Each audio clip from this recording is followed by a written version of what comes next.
عمران خان کا مزید کہنا تھا کہ میں ایک ایسا شخص ہوں جو اس ملک میں 50 سالوں سے جانا جاتا ہوں، جس نے شاید اس ملک کے تمام ایوارڈز جیتے ہیں، اور شاید میں سب سے زیادہ معروف پاکستانی ہوں۔ میرے ساتھ اچانک ایک غیر ملکی جیسا سلوک کیا جا رہا ہے اور یہ بڑا عجیب ہے۔ دوسری جانب ناظرین کرام، آپ کو پتہ ہے کہ کریک ڈاؤن کتنا شدید ہو چکا ہے۔ کریک ڈاؤن میں تمام اخلاقیات، تمام معاشرتی اقدار، ان سب کی دھجیاں اڑائی جا رہی ہیں۔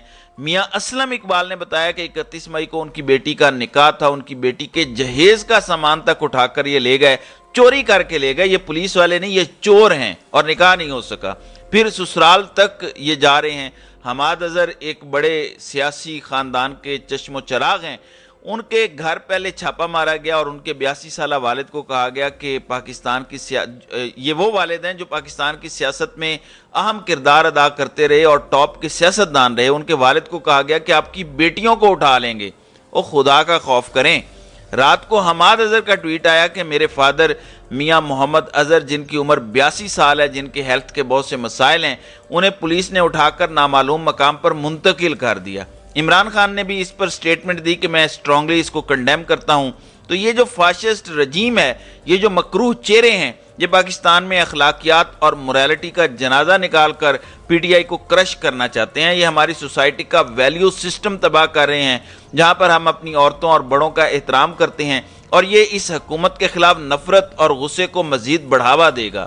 بعد میں پتہ چلا کہ انہوں نے ان کے والد کو اٹھایا اور آگے سی آئی اے پولیس اسٹیشن لے گئے اور وہاں پر ان کے فون کی 1 گھنٹہ تلاشی لیتے رہے تاکہ وہاں سے حماد اظہر کا کوئی کلیو مل جائے۔ پھر ان کو یہ چھوڑ کر واپس چلے گئے۔ پھر تحریک انصاف کے رہنما ہیں وسیم افضل چند اور پیپلز پارٹی کے رہنما ہیں ندیم افضل چند۔ ان کے ضعیف العمر والد کو بھی گرفتار کیا گیا۔ ان کے بڑے بیٹے ندیم افضل چند نے کچھ ٹویٹس بھی کیے، وہ غصے میں بھی تھے، اور آپ کو پتہ ہے کہ ندیم افضل چند حکومت میں ہیں۔ انہوں نے لکھا کہ میں اس وقت نجف میں ہوں اور میرے 75 سالہ بزرگ والد کو گرفتار کیا گیا۔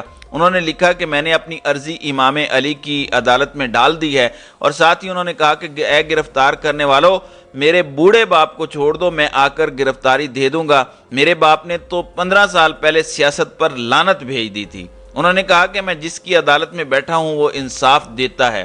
پھر ان کے والد سے متعلق بھی خبر آئی کہ انہیں رہا کیا گیا۔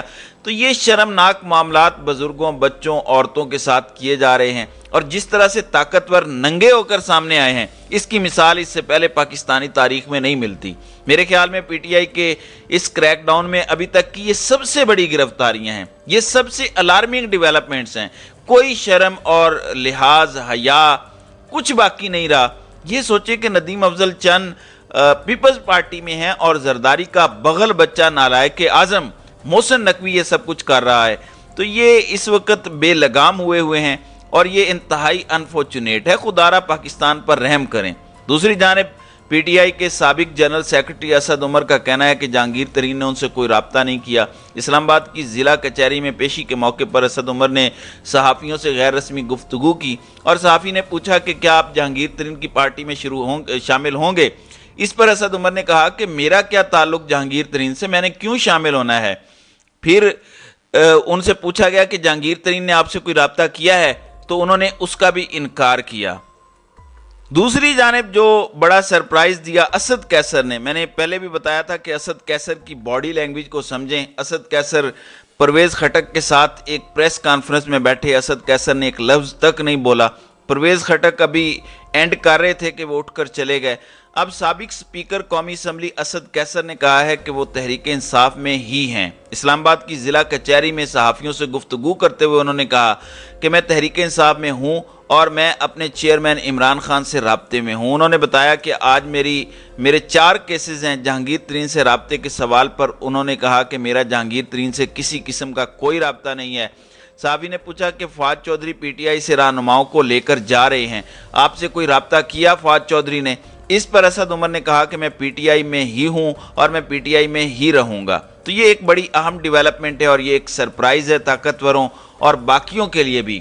گرفتاریاں تو اپنی جگہ ہو رہی ہیں جو بڑی افسوسناک ہیں، لیکن ایک چیز واضح ہو چکی ہے، یہ فیصلہ ہو چکا ہے کہ عمران خان کا جو ساتھ دیتا ہے اسے نشان عبرت بنانا ہے، جس طرح سے مرضی بنایا جائے، جو مرضی کیا جائے۔ اخلاقیات، موریلٹی، پاکستان میں سوسائٹی کا جو مورل سسٹم ہے، وہ سب بالائے طاق رکھتے ہوئے صرف اور صرف اپنے مقاصد کا حصول ہے۔